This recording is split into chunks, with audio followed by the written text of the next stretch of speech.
તો નમસ્કાર ગુજરાત, સ્વાગત છે ફરી એકવાર આપનું આજના તાજા નવા હવામાન સમાચારની અંદર. આજે તારીખ 31 જાન્યુઆરી 2026 અને વાર થયો છે શનિવાર. ત્યારે આજે ગુજરાત રાજ્ય ઉપરનું શું છે સૌથી મોટા હવામાન સમાચાર? કારણ કે વાત કરવાની છે તો ગુજરાત રાજ્ય ઉપર વેસ્ટર્ન ડિસ્ટર્બન્સ પસાર થવાનું છે, જેના ભાગરૂપે ભર શિયાળે માવઠાને લઈને જે નવી આગાહીઓ સામે આવી રહી છે તેના વિશે વાત કરવાની છે. અને ગુજરાત રાજ્ય ઉપર માવઠાનો નવો ખતરો જે છે તે મિત્રો તોળાઈ રહ્યો છે. તો માવઠું જે છે તે કયા કયા વિસ્તારમાં ભૂક્કા બોલાવશે, કયા કયા વિસ્તારમાં નુકસાન પહોંચાડશે અને કયા કયા ભાગોની અંદર આજે, આવતીકાલે અને પરમ દિવસ સુધી માવઠાની આગાહી રહેવાની છે, બધી જ માહિતી એક પછી એક આપવાની છે આજના આ વિડીયોની અંદર. મિત્રો, આ વિડીયો તમારા માટે એટલા માટે ખૂબ જ કામનો રહેવાનો છે કારણ કે આ વિડીયોના માધ્યમમાં માત્ર આપણે માવઠા વિશે વાત નથી કરવાની, પરંતુ આવનારા દિવસોમાં ગુજરાતના હવામાનમાં શું થવાનું છે એટલું જ નહીં, ગુજરાત રાજ્યના હવામાનની સાથે સાથે વરસાદ, ઠંડી, શિયાળો, બધી જ હવામાનને લગતી તમામ માહિતી જે છે તે આપણે જાણવાની છે એકમાત્ર મહત્વના સમાચારોની અંદર.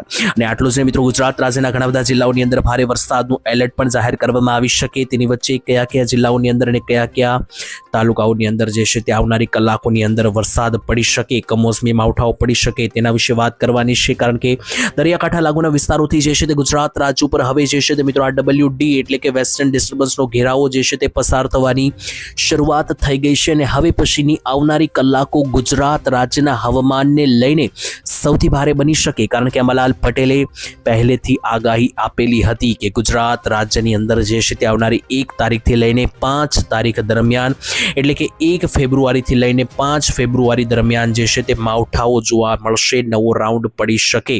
તેની વચ્ચે મિત્રો આગાહી ક્યાંક ને ક્યાંક સાચી પડતી જોવા મળી રહેશે કારણ કે અતિ ભારે કાળા ડિબાંગ ખૂંખાર વાદળો જે છે તે ગુજરાત રાજ્ય તરફ લગાતાર આગળ વધી રહ્યા છે.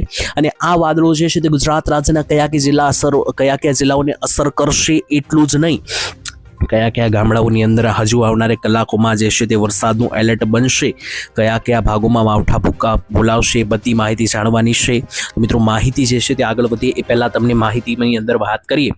સૌથી પહેલાં તમે જો આ ચેનલને સબસ્ક્રાઇબ નથી કરી તો મિત્રો ચેનલ સબસ્ક્રાઇબ કરી લેજો કે જેનાથી તમને દરરોજ સવારે તાજા ફ્રેશ નવા હવામાન સમાચાર મળી જાય. જેમાં મિત્રો આજના વિડીયોમાં આપણે વાત કરવાની છે આજે 31 તારીખ અને શનિવાર. તો આજે વહેલી સવારથી લઈને બપોર પછીથી લઈને મોડી રાતના 12 વાગ્યા સુધી ગુજરાતમાં કઈ કઈ જગ્યાએ કેવું હવામાન જોવા મળશે એના વિશે કમ્પ્લીટ આ વિડીયોમાં મારે તમને નોટિફિકેશન અને માહિતી આપવાની છે. તો જો તમે આ વિડીયો એકમાત્ર વિડીયો જો તમે છેલ્લે સુધી જોઈ લેશો તો હવામાનને લગતો બીજો કોઈ પણ વિડીયો જે છે તે તમારે જોવાની જરૂરિયાત આજ માટે નહીં પડે. કારણ કે રાત્રિના આજે 9 વાગ્યા સુધી જોઈ લો તો આખા ગુજરાત ઉપરથી જે છે તે એક કદાવર મોટા કાળા ડિબાંગ વાદળો જે છે તે ઊંચાઈ લેવલ ઉપર પસાર થવાના છે. અને ક્યાંક ને ક્યાંક આ જ વાદળોના ભાગરૂપે જે છે તે ગુજરાત રાજ્યમાં અતિ ભારે માવઠાના જોર જે છે તે બની શકે એવી પણ માહિતીઓ સામે આવી રહી છે.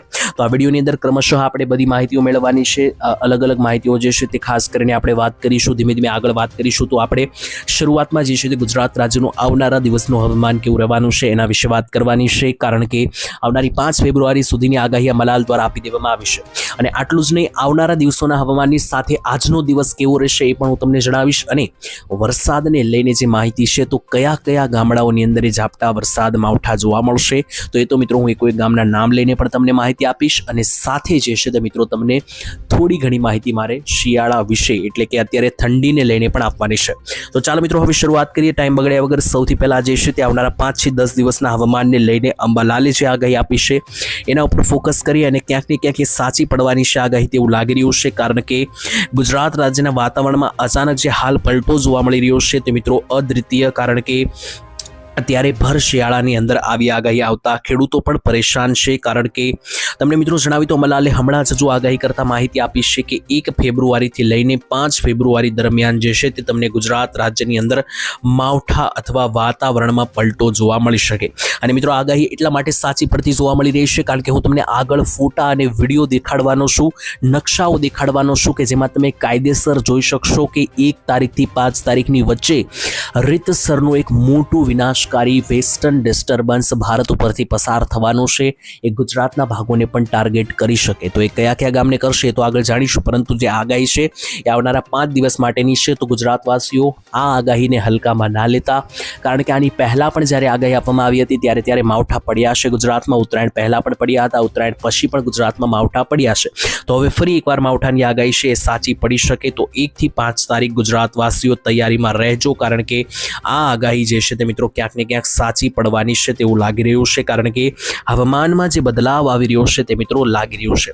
ત્યાર પછી મિત્રો કેટલાક ફોટા અને વિડીયો સામે આવ્યા છે, તેના વિશે વાત કરીએ તો જોઈ લો મિત્રો, આ ફોટા જે સામે આવ્યા છે એમાં તમે લાઈવ જોઈ શકશો કે ગુજરાત રાજ્ય પરથી સિસ્ટમ દેખાઈ રહી છે. આ મિત્રો ફોટો તમે જુઓ, આ ગુજરાત રાજ્યનો આ નકશો છે. ગુજરાતની બોર્ડર ક્યાં ક્યાં છે તો મિત્રો જોઈ લો, હું તમને અહીંયા ગુજરાતની બોર્ડર દોરીને દેખાડું તો આ મિત્રો એક લમસમ ગુજરાતની બોર્ડર મેં દોરીને અહીંયા તમને દેખાડી. હવે આ જ બોર્ડરની અંદર તમે જે અહીંયા મિત્રો રાતા કલરના અહીંયા જે મિત્રો આ ચમકદાર ભાગ જોઈ રહ્યા છો, આ લાલ સર્કલમાં જે દેખાઈ રહ્યા છે, તો એ મિત્રો જે ભાગ છે આખા લાલ સર્કલમાં તમે જોઈ રહ્યા છો, આ મિત્રો જે ભાગ ચમકી રહ્યો છે એ બીજું કશું નથી પરંતુ વરસાદ અને વેસ્ટર્ન ડિસ્ટર્બન્સની સિસ્ટમ દર્શાવે છે કે જેને કારણે ગુજરાત રાજ્ય પર આ સિસ્ટમની અસરો દેખાઈ રહી છે. આ બીજો નકશો જો મિત્રો, આ પણ એક કંપની તરફથી બહાર પાડવામાં આવ્યો છે અને આ નકશાની અંદર જેટલા પણ ભાગોમાં વરસાદની આગાહી છે એ બધા જ ભાગો ઉપર મિત્રો આ નકશાની અંદર તમે જો તો બ્લુ કલરનો આ નકશો દોરેલો છે. આમાં ગુજરાત જે છે તેને ઝૂમ કરીને આપણે જોઈએ તો મિત્રો જોઈ લો, ગુજરાત જે છે તે અહીંયા આવેલું છે અને ગુજરાતના પણ ઘણા બધા ભાગોમાં તમે જુઓ તો મિત્રો બ્લુ કલર આવી રહ્યો છે. એનો મતલબ કે ગુજરાત રાજ્યના પણ ઘણા બધા જિલ્લાઓની અંદર આ માવઠા અને ઝાપટાઓ પડી શકે. તો મિત્રો ગુજરાતમાં જે માવઠા અને ઝાપટાની આગાહી છે તો ચાલો જાણીએ કે કયા કયા ભાગો છે કે જ્યાં ખરેખર માવઠાઓ જોવા મળશે. તો એ આપણે વાદળોને આધારે સમજીશું. તો આજે મોડી રાતના 9 વાગ્યા સુધી કયા કયા જિલ્લાઓમાં ગુજરાતમાં વરસાદની આગાહી આજે બની શકે તેના વિશે વાત કરીએ. સૌથી પહેલા કચ્છથી શરૂઆત કરીએ તો કચ્છમાં આજે માત્ર ગાંધીધામ, માંડવી અને મુન્દ્રા આ 3 જ તાલુકાઓની અંદર ઝાપટા પડવાની આગાહી બની શકે. બાકી ઉપર ક્યાં પણ મોટા વાદળો દેખાઈ રહ્યા નથી. ઉત્તર ગુજરાતની વાત કરીએ તો ઉત્તર ગુજરાતમાં એકદમ ઓછા વાદળો છે, પરંતુ અમુક ભાગોમાં વધારે વાદળો પણ છે, જેમ કે મહેસાણા, પ્રાંતિજ, તેની સાથે ઉપર જોઈએ તો પાલનપુર, સાબરકાંઠા અને પાટણનો પંથક છે. આ ભાગોમાં કોઈ મોટા વાદળો નથી. અહીંયા 40%ની રેન્જમાં જ વાદળો છે, પરંતુ અહીંયા અરવલ્લીનો જે પટ્ટો છે અને ઈડર લાગુના વિસ્તારો છે આ ભાગોમાં વાદળો જે છે તે ઊંચાઈ ઉપર હાઈ લેવલના જોવા મળી રહ્યા છે. તો ઉત્તર ગુજરાતના આ ભાગોની અંદર જે છે તે આપણને ઝાપટા પડતા જોવા મળી શકે. બાકી મિત્રો આ બધી માહિતી હું વાદળોને આધારિત તમને આપી રહ્યો છું. તમે અહીંયા લાઈવ જોઈ શકો. મધ્ય ગુજરાતમાં પણ જોઈ લો તો આખો આ મધ્ય ગુજરાતનો પટ્ટો છે અને મધ્ય ગુજરાતની અંદર મિત્રો સૌથી ખતરનાક વાદળો જે છે તે અહીંયા દાહોદ, ગોધરા, છોટાઉદેપુર, વડોદરા, નડિયાદ અને ઉપર મિત્રો જોઈએ તો વિરમગામ લાગુના વિસ્તારોમાં દેખાઈ રહ્યા છે. બાકી મિત્રો જે અમદાવાદ છે ત્યાં મોટા કોઈ વાદળો નથી. ધોળકામાં કે ગાંધીનગરમાં પણ અને લુણાવાડામાં પણ કોઈ મોટા વાદળો જે છે તે દેખાઈ રહ્યા નથી.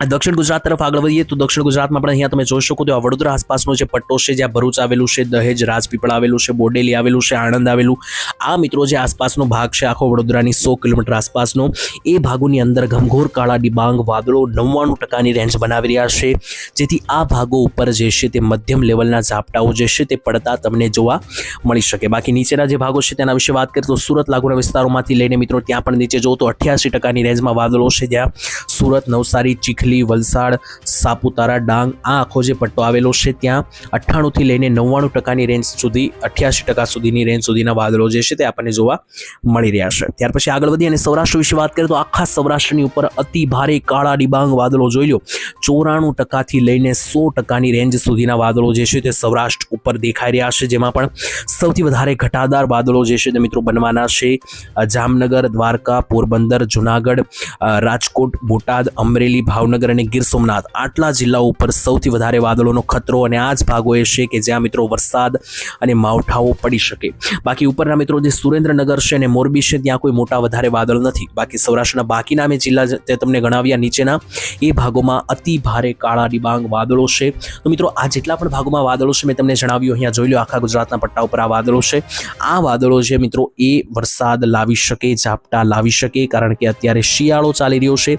તો મિત્રો જેટલી પણ આગાહી આવી રહી છે તેનાથી વધારે કોઈ ડરવાની જરૂર નથી. ખેડૂતોએ માત્ર તૈયારી રાખવાની રહેશે, કારણ કે અત્યારે કોઈ પ્રોપર ચોમાસું ચાલી રહ્યું નથી, જેથી એટલા કોઈ ભયંકર કે અતિ ભારે ડરવા જેવી બાબત પણ નથી, પરંતુ ખાસ ખેડૂતોએ તૈયારી રાખવાની. બાકી કોઈ એટલા ભયંકર કે હાઈ લેવલના વરસાદો તમને જોવા નહીં મળે. જો વરસાદ આવશે તો એ પણ ઝાપટા અને માત્ર ને માત્ર છાંટછટ સ્વરૂપે જોવા મળી શકે, પણ એની પણ તૈયારી આપણે રાખવી જોઈએ, જેના માટે મેં તમને માહિતી આપી છે આજના વિડીયોની અંદર. બાકી મિત્રો માહિતી અને આગાહીમાં કોઈ પણ પ્રકારનો બદલાવ આવશે તો આપણે આવનારા વિડીયોમાં ચોક્કસપણે વાત કરીશું અને નવા વિડીયો સાથે આપણે આગળ વધીશું. બાકી હવે છેલ્લે ફટાફટ આપણે થોડી ઘણી માહિતી શિયાળાને લઈને અને ઠંડીને લઈને પણ મેળવી લઈએ. તો અહીંયા મિત્રો તમે લાઈવ જોઈશો ગઈકાલે જે છે તે 30 તારીખ હતી. તે ગઈકાલે સૌથી ઠંડુ કચ્છ બન્યું. કચ્છમાં સરેરાશ તાપમાન 9 ડિગ્રી બન્યું. ઉત્તર ગુજરાતની મિત્રોની વાત કરીએ તો મિત્રો કચ્છમાં 9 ડિગ્રી, ઉત્તર ગુજરાતની અંદર સરેરાશ તાપમાન 11 ડિગ્રી બન્યું, મધ્ય ગુજરાતમાં 15 ડિગ્રી, દક્ષિણ ગુજરાતમાં 18 ડિગ્રી અને સૌરાષ્ટ્રમાં 17 ડિગ્રી સરેરાશ તાપમાન બન્યું. તો આમ જુઓ તો ઉત્તર ગુજરાત અને કચ્છને છોડી દઈએ તો ગુજરાતનું સરેરાશ તાપમાન હવે 20 ડિગ્રી સુધી પહોંચ્યું ગઈકાલે. એટલે કે ગરમી જે છે તે થોડી ઘણી હવે વધી રહી છે ગુજરાત રાજ્યની અંદર અને આ ગરમી જે છે તે હજુ પણ મિત્રો જે છે તે 1-2 દિવસ વધી શકે વાદળોની ગતિવિધિઓને કારણે, પરંતુ ફળી પાછો એક ઠંડીનો રાઉન્ડ પડવાનો છે. તો એવું ના માનતા કે શિયાળો પૂરો થઈ ચૂક્યો છે, હજુ શિયાળાનો એક કાતિલાના ઠંડીનો એક રાઉન્ડ બાકી છે. આ વર્ષે ઠંડી ઓછી પડી છે, પરંતુ હજુ પણ એક રાઉન્ડ જે છે તે ઠંડીનો આવી શકે ફેબ્રુઆરી મહિનાની અંદર. તો એના વિશે આપણે આવનારા વિડીયોમાં ચોક્કસપણે અપડેટ નવી આપીશું અને વાત કરીશું. તો આજ માટે આટલું જ રાખીએ છીએ. વિડીયો અહીંયા સુધી જોયો છે, વિડીયોને લાઇક, શેર અને સબસ્ક્રાઇબ કરજો. કોમેન્ટમાં તમારા ગામનું નામ લખવાનું ભૂલતા નહીં. વળી પાછા મળીશું આવતીકાલે એક નવા હવામાન સમાચારમાં. ત્યાં સુધી ધન્યવાદ. જય માતાજી.